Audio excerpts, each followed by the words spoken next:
Question number 19 exercise number 5.3 chapter 5 arithmetic progression class 10। Question number 19 में हमें बोला गया है 200 logs are stacked in a following manner, 20 logs in the bottom row. यानी कि आपको एक फिगर 5.5 है, इसमें आप देख सकते हैं कि आपको एक फिगर में क्या दिया गया है, लकड़े दिए गए, उसके क्या बनाया गया है, लॉग्स बनाए गए। ठीक है, तो आपको बोला गया है देयर आर 200 लॉग्स, तो टोटल क्या है 200 लॉग है। ठीक है, 200 लॉग है और उसको कैसे लगाया गया है, तो फर्स्ट जो रैक है, फर्स्ट जो रो है हमारी, ये वाली जो आपको दिख रही है एरो में, तो ये रो में कितनी लगाई गई है, फर्स्ट में 20 logs in the bottom row. तो यहाँ पे कितने टोटल कितनी लॉग्स लगाई गई है 20। फिर 19 इन द नेक्स्ट रो, यानी कि उसके ऊपर की नेक्स्ट वाली जो होगी वो इसमें कितनी लगाई गई है 19 लॉग्स, यानी कि 19 लकड़ी की टुकड़े लगाए गए हैं। ठीक है, और बोला गया है 18 in the row next to it, यानी कि 19 के बाद की जो रो है उसमें कितने लगाए गए हैं, total number of logs are 18 there. Okay, और टोटल नंबर होंगे वो कितनी होगी, टोटल नंबर होगी ये 200 दी गई है आपको। ठीक है, तो फिर आगे बोला गया है in how many rows 200 logs are place. तो ऐसी जैसे 20 की एक रो हो गई, 19 की हो गई, एक हो गई 18 की, तो ऐसी कितनी रोज यहाँ पे लगानी होगी हमें, ताकि हमारी टोटल नंबर ऑफ लॉग्स जो हो जाएगी वो हो जाएगी 200 हो जाएगी। And how many logs are in a top row, और आपकी टॉप रो जो लास्ट वाली टॉप होगी, टॉप रो, उसमें आपको कितनी लॉग्स लगेंगे। तो यहाँ पे जो आपको क्वेश्चन में बोला गया है बेसिकली वो आपको यहाँ पे क्या फाइंड करना है, तो आपको सॉल्यूशन में फाइंड करना है। एक तो एस एन की वैल्यू आपको दी गई है कि टोटल नंबर ऑफ जो लॉग्स है वो है 200। ठीक है, sum of all the logs. Okay, तो यहाँ पे आपको पहले तो बोला गया है एन की वैल्यू फाइंड करनी है। ठीक है, और लास्ट में बोला गया है how many logs are in the top row, यानी कि टॉप रो पे कितनी लॉग होगी।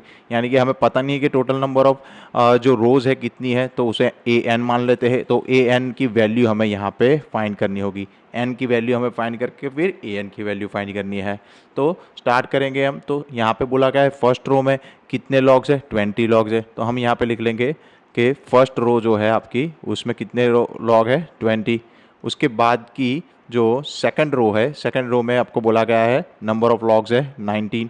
ठीक है, वैसे ही जो थर्ड रो है, तो थर्ड रो में आपकी लॉग है 18। ठीक है, तो यहाँ पे देखिए 1 2 3 से तीनों लॉग की आपको क्या दिया गया है रो में, उसका लॉग्स की वैल्यू दी गई है।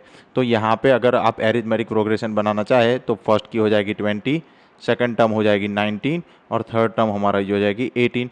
अप टू हमें कहाँ तक फाइंड करना है, तो हमें वो पता नहीं है, हमारी nth टर्म तक का फाइंड करना है और nth टर्म की वैल्यू हमें दी गई, वो भी हमें फाइंड भी करनी है। ठीक है, यानी कि ए एन की वैल्यू फाइंड करनी है यहाँ पे।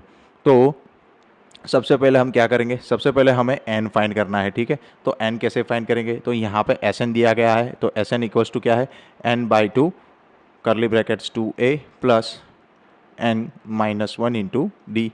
तो यहाँ पे n कितना है, n तो हमें फाइंड करना है। ओके, यहाँ पे जो ए पी बनी है 20 19 18, वहाँ से a की वैल्यू हमारी फर्स्ट टर्म हो जाएगी 20 और d की वैल्यू यानी कि कॉमन डिफरेंस क्या हो जाएगा 19 माइनस 20, या 19 माइनस 20 क्या हो जाएगा -1 हो जाएगा। तो a d और n, यहाँ पे एस एन हमें दिया गया है, एस एन हमारे पास है 200। ओके, तो नेक्स्ट पेज पे हम क्या करेंगे, एस एन में ये सभी वैल्यू को पुट कर देंगे। तो एस एन की वैल्यू क्या है हमारे पास 200, तो 200 इक्वल्स टू क्या हो जाएगा n/2।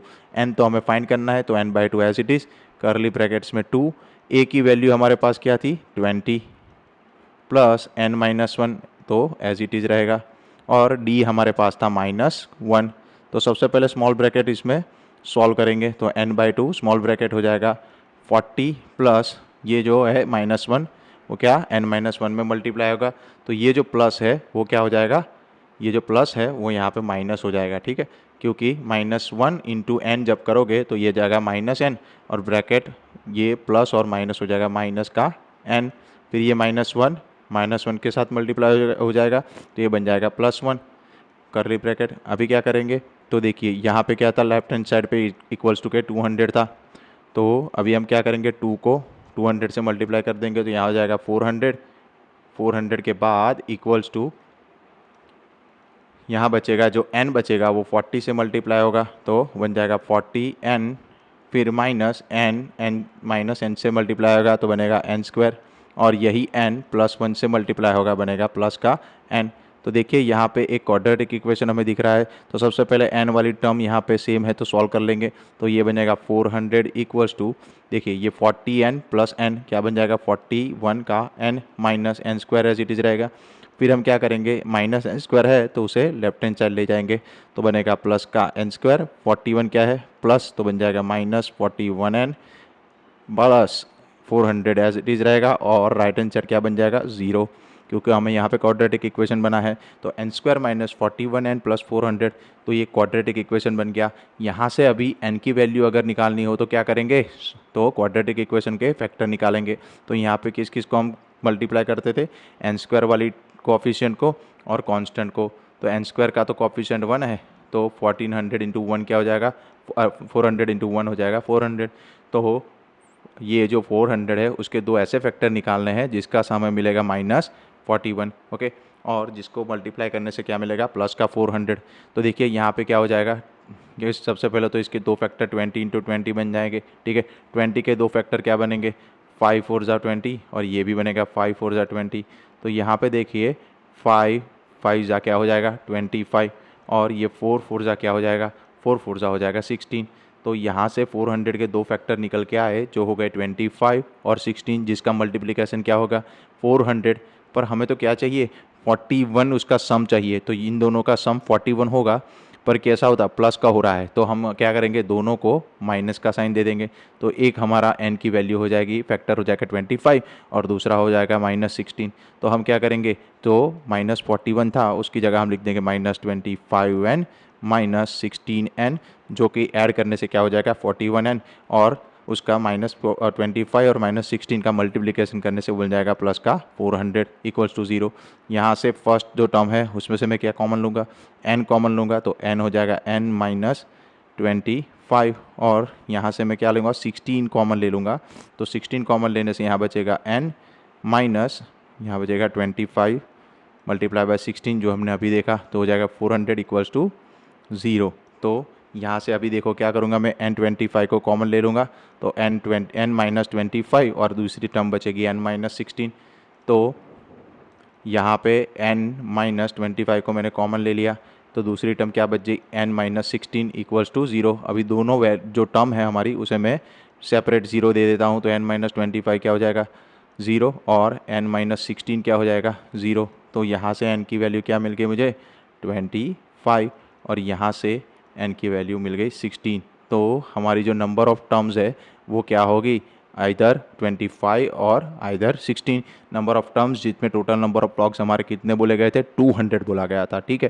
पर एक और चीज़ हमें फाइंड करने को बोली गई थी, हमारी लास्ट टर्म में कितनी होगी, जो टॉप रो होगी, टॉप रो में कितने लॉग्स उसने प्लेस किए होंगे। तो उसके लिए हमें क्या फाइंड करना था, ए एन की वैल्यू, ठीक है। तो ए एन की वैल्यू फाइंड करनी थी, पर हमें एन यहाँ पे क्या मिला है, एन इक्वल्स टू क्या मिला है, 2 मिला है, एक 25 मिला है, एक 16 मिला है। तो अगर हमें लास्ट टर्म 25 होगी तो एन इक्वल्स टू हम 25 लेके लास्ट टर्म के लिए सॉल्व करेंगे तो क्या हो जाएगा, तो हमें जनरल इक्वेशन पता है कि लास्ट टर्म 25 है, तो ए 25 की अगर वैल्यू फाइंड करनी हो तो जनरल इक्वेशन था हमारा ए प्लस 24 टाइम्स डी, 24d। तो यहाँ पे a की वैल्यू क्या थी हमारे पास 20 थी, फर्स्ट लॉग की वैल्यू, प्लस 24, और d की वैल्यू थी -1। तो यहाँ के से अगर टॉप जो रो है उसमें कितने नंबर ऑफ लॉग्स होंगे वो फाइंड करेंगे, तो यहाँ पे क्या मिल जाएगा, देखिए ये है 20, और ये 24 -1 क्या हो जाएगा 20 -24। तो यहाँ पे A25 में कितने नंबर ऑफ लॉग्स होंगे -4। तो ये क्या पॉसिबल है, तो नहीं जी नहीं। तो यहाँ पे क्या है कि कभी भी किसी भी नेगेटिव नंबर के लॉग्स प्लेस किए हैं कहीं, क्योंकि नंबर ऑफ लॉग्स जो है वो हमेशा कैसे रहेंगे, पॉजिटिव रहेंगे। तो अगर यहाँ पे ए एन में ए एन की वैल्यू जो फाइंड करनी है हमें, उसमें n इक्वल्स टू 16 ले लेंगे, तो अगर फाइंड करके देखते हैं तो a 16 की वैल्यू क्या हो जाएगी, a प्लस क्या था प्रीवियस 15 इंटू डी। तो यहाँ पे a की वैल्यू है 20 और 15, d है -1, तो 20 ये हो जाएगा -15। तो यहाँ पे 20 -15 क्या हो जाएगी 5 हो जाएगी। तो a 16 की वैल्यू कैसी मिल गई हमें, पॉजिटिव मिल गई 5। तो ये जो n है हमारा क्या हो जाएगा, हमारी यहाँ पे वैल्यू 16 हो जाएगी। यानी कि हम क्या लिख सकते हैं, हमें पूछा गया था कि द नंबर ऑफ रोज़ जो फाइंड करनी थी हमें, नंबर ऑफ रोज़ जो फाइंड करनी थी फॉर 200 लॉग्स क्या हो जाएगी, इक्वल्स टू 16 हो जाएगी। और the number of logs in last row, यानी कि 16th रो में लास्ट, यानी कि 16th रो में आपकी कितनी हो जाएगी नंबर, और नंबर ऑफ लॉग्स कितने हो जाएंगे, तो हमें an की वैल्यू मिल गई 5। तो ये हो जाएगा आपका आंसर।